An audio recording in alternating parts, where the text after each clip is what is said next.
Ethical hacker বা নৈতিক hacker এই শব্দগুলো শুনলে কি শুধু সিনেমার কথাই মনে হয়? আসলে কিন্তু তা না। আজকের এই আলোচনায় আমরা দেখব কিভাবে ঠিকঠাক পথে হেঁটে যে কেউ একজন ডিজিটাল হিরো হয়ে উঠতে পারে। মানে কোন কোন স্কিলস দরকার, কিভাবে টেকনোলজিকে ভালোর জন্য কাজে লাগানো যায়, পুরো ব্যাপারটাই আমরা ধাপে ধাপে বোঝার চেষ্টা করব। তো চলুন শুরু করা যাক সেই হিরোর জার্নি। একবার ভেবে দেখুন তো, আমাদের চারপাশের সব কিছুই কিন্তু এখন কোড দিয়ে চলছে, স্মার্টফোন থেকে শুরু করে ব্যাংক অ্যাকাউন্ট পর্যন্ত। কিন্তু আসল প্রশ্নটা হলো, এই যে এত এত কোড, এগুলোকে প্রোটেক্ট করছে কে? ডিজিটাল দুনিয়া যত বড় হচ্ছে, সাইবার অ্যাটাকের ভয়টাও কিন্তু ততটাই সত্যি হয়ে উঠছে। আর এই একটা প্রশ্নকে ঘিরেই কিন্তু আমাদের আজকের পুরো আলোচনাটা এগোবে। যে কোনো হিরোর গল্পই তো শুরু হয় একটা সমস্যা বা সংকট দিয়ে, তাই না? আমাদের এই ডিজিটাল দুনিয়ার সংকটটা হলো দিন বেড়ে চলা সাইবার অ্যাটাক। চলুন একটু গভীরে গিয়ে দেখি কেন এখন ভালো হ্যাকার বা ডিজিটাল হিরোদের চাহিদা এত আকাশছোঁয়া। 87%, 87%।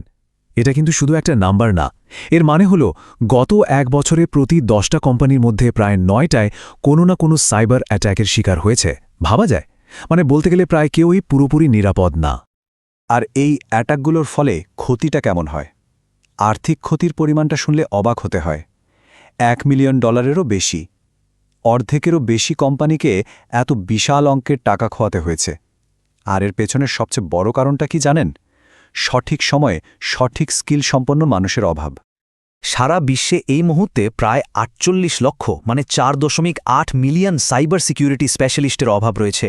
চিন্তা করে দেখুন, এটা একদিকে যেমন একটা অসম্ভব বড় সংকট, অন্যদিকে এটা কিন্তু একটা বিশাল সুযোগও বটে। এই খালি জায়গাটা পূরণ করার জন্যই তো ডিজিটাল হিরোদের দরকার। তো এই যে আমরা এথিক্যাল হ্যাকিং বলছি, জিনিসটা আসলে কি? ধরুন একজন তালাচাবি বিশেষজ্ঞকে কোনো বাড়ির মালিক ডাকলেন তার বাড়ির সিকিউরিটি চেক করার জন্য। সেই এক্সপার্ট কিন্তু অনুমতি নিয়েই তালা খোলার চেষ্টা করবেন, কোথায় দুর্বলতা আছে সেটা খুঁজে বের করবেন, আর তারপর বাড়ির মালিককে জানাবেন যে কিভাবে সিকিউরিটি আরও মজবুত করা যায়। এথিক্যাল হ্যাকিংও ঠিক তেমনই, অনুমতি নিয়ে কোনো সিস্টেমের দুর্বলতা খুঁজে বের করা, তবে ক্ষতি করার জন্য নয়, বরং তাকে আরও সুরক্ষিত করার জন্য। যে কোনো হিরোর জার্নিতে যেমন আলাদা আলাদা পথ থাকে, এথিক্যাল হ্যাকিংয়ের দুনিয়াতেও ঠিক তাই। আর সার্টিফিকেশনগুলোই হলো সেই পথ। এগুলো কিন্তু শুধু এক একটা সার্টিফিকেট না, এগুলোকে বলা যেতে পারে ক্যারিয়ারের এক একটা ক্যারেক্টার ক্লাস। চলুন দেখা যাক কার জন্য কোন ক্লাসটা সবচেয়ে ভালো ফিট করে। আসলে এখানে সেরা বলে কোনো একটা মাত্র পথ নেই। আসল প্রশ্নটা হলো কার লক্ষ্য কী এবং শেখার স্টাইল কেমন, তার উপর নির্ভর করে কোন পথটা বেছে নেওয়া উচিত। কারণ প্রত্যেকটা সার্টিফিকেশনের পেছনের ফিলসফি আর টার্গেট কিন্তু একদম আলাদা। আচ্ছা, এবার এই তিনটা পথকে একটু পাশাপাশি রেখে দেখি। প্রথমে আসে ইজেপিটিতে। এটাকে বলা যায় দ্য হ্যান্ডস অন রুকি, মানে যারা একদম নতুন শুরু করছে আর হাতে কলমে কাজ শিখতে চায়, তাদের জন্য এটা বেস্ট। এরপর আছে সিইএইচ বা দ্য স্ট্র্যাটেজিক স্কলার, যাদের থিওরি আর অনেক ব্যাপক জ্ঞান দরকার, যেমন ধরুন সিকিউরিটি কনসালটেন্ট বা কমপ্লায়েন্সের রোলে যারা কাজ করতে চান, তাদের জন্য এটা। আর সবশেষে ওএসসিপি, দি এলিট মাস্টার। এটা হলো তাদের জন্য যারা বাস্তব দুনিয়ার কঠিন সব চ্যালেঞ্জ নিতে প্রস্তুত। সিনিয়র পেনিট্রেশন টেস্টার বা রেড টিম অপারেটরদের মতো এক্সপার্টদের এটাই লক্ষ্য থাকে। তো পথ তো না হয় একটা বেছে নেওয়া গেল, কিন্তু জার্নিতে নামার জন্য তো সরঞ্জাম লাগবে, তাই না? একজন ডিজিটাল হিরো টুলকিটে কিন্তু শুধু সার্টিফিকেশন থাকলেই চলে না, আরও কিছু বেসিক স্কিলস থাকাটা মাস্ট। চলুন এবার দেখে নিই সেই জরুরি জ্ঞান আর টুলসগুলো কি কি। যে কোনো হিরোর মতোই একটা শক্ত ফাউন্ডেশন থাকাটা খুব জরুরি। একদম প্রথম ধাপ হলো আইটিআর নেটওয়ার্কিংয়ের বেসিকটা বোঝা। মানে কম্পিউটার সিস্টেম, টিসিপি বা আইপি এর মতো প্রোটোকলগুলো কিভাবে কাজ করে, এগুলো না জানলে সিকিউর করাটা তো কঠিন। এরপরের স্টেপ হলো কোডিং শেখা। এটাকে বলা যেতে পারে হ্যাকারের সুপার পাওয়ার, যা দিয়ে অটোমেশন বা নিজে টুলস বানানো যায়। আর সবশেষে সাইবার সিকিউরিটির মূল বিষয়গুলো জানতে হবে, মানে শত্রু কে বা অ্যাট্যাকগুলো কেমন হয়, সেটা না জানলে তো তাকে হারানো যাবে না। একটু আগে কোডিংয়ের কথা হচ্ছিল, তাই না? তো হ্যাকারদের টুলকিটের জন্য এই তিনটা ল্যাঙ্গুয়েজ সবচেয়ে বেশি জরুরি। পাইথনকে বলা যেতে পারে একটা সুইস আর্মি নাইফের মতো, সব কাজেই লাগে। স্ক্রিপ্টিং থেকে শুরু করে টুলস বানানো, সব কিছুতে এটা দরকার। এরপর আছে ব্যাশ, লিনাক্স সিস্টেম কন্ট্রোল করার জন্য এটা অপরিহার্য। আর লিনাক্স তো হ্যাকারদের খেলার মাঠ। আর এসকিউএল জানা থাকলে ডেটাবেসের সিকিউরিটি বোঝা আর এসকিউএল ইনজেকশনের মতো অ্যাটাক ঠেকানোটা অনেক সহজ হয়ে যায়। থিওরি তো অনেক হলো, এবার আসল শক্তি পরীক্ষার সময়। কোনো হিরোই তো শুধু বই পড়ে হিরো হয় না, তাই না? তাদের প্র্যাকটিস করতে হয়, ট্রেনিং গ্রাউন্ডে ঘাম ঝরাতে হয়।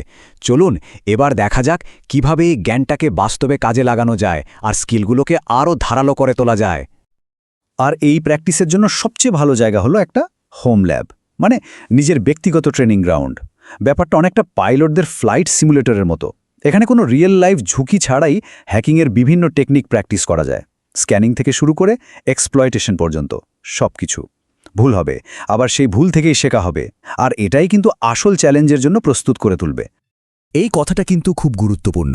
সম্প্রতি ওএসসিপি পাশ করা একজন বলেছেন যে এর জন্য প্রস্তুতি নেয়ার সবচেয়ে ভালো উপায় হল এই রকম ল্যাবে প্র্যাকটিস করা। তার মতে এর চেয়ে ভালো আর কোনো উপায় নেই। আর কথাটা সত্যি, ওএসসিপির মতো কঠিন একটা পরীক্ষার জন্য হাতে কলমে প্র্যাকটিস করাটা শুধু একটা সাজেশন না, এটা সফল হওয়ার জন্য একটা শর্তের মতো। একজন হিরোর সবচেয়ে বড় শক্তি কিন্তু তার অস্ত্রশস্ত্র না, তার নৈতিকতা বা মোরালিটি। স্কিল আর টুলস থাকলেই তো হবে না, সেগুলোকে ঠিক পথে ব্যবহার করতে হবে। একজন এথিক্যাল হ্যাকারকে একজন ভিলেনের থেকে যেটা আলাদা করে তা হলো কিছু নির্দিষ্ট নিয়ম আর আইনি সীমানা মেনে চলা। চলুন সেই হ্যাকারস কোড সম্পর্কে একটু জেনে নেওয়া যাক। তো একজন ভালো হ্যাকার আর একজন খারাপ হ্যাকারের মধ্যে আসল পার্থক্যটা কোথায়? দেখুন, মূল পার্থক্যটা 3টে জায়গায়। 1. অনুমোদন বা পারমিশন, 2. উদ্দেশ্য বা ইন্টেনশন, আর 3. ফলাফল বা আউটকাম। একজন এথিক্যাল হ্যাকার সবসময় পারমিশন নিয়ে কাজ করে। তার উদ্দেশ্য হল সিকিউরিটি আরও ভালো করা, আর সে সব দুর্বলতা খুঁজে বের করে গোপনে সেই অর্গানাইজেশনকে রিপোর্ট করে। অন্যদিকে একজন খারাপ হ্যাকার কোনো পারমিশন ছাড়াই কাজ করে। তার উদ্দেশ্যই থাকে ক্ষতি করা বা নিজের লাভের জন্য তথ্য চুরি করা। তো আমরা প্রায় আলোচনার শেষ পর্যায়ে চলে এসেছি।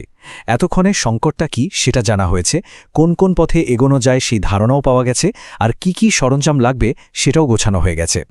এখন আসল যাত্রাটা শুরু করার পালা, আর প্রথম পদক্ষেপটা কিন্তু নিজেকেই নিতে হবে। শেষ কথা হলো, একদম শুরুতে আমরা যে সংকটের কথা দিয়ে আলোচনা শুরু করেছিলাম তার সমাধান কিন্তু আমাদের মতো মানুষদের হাতেই।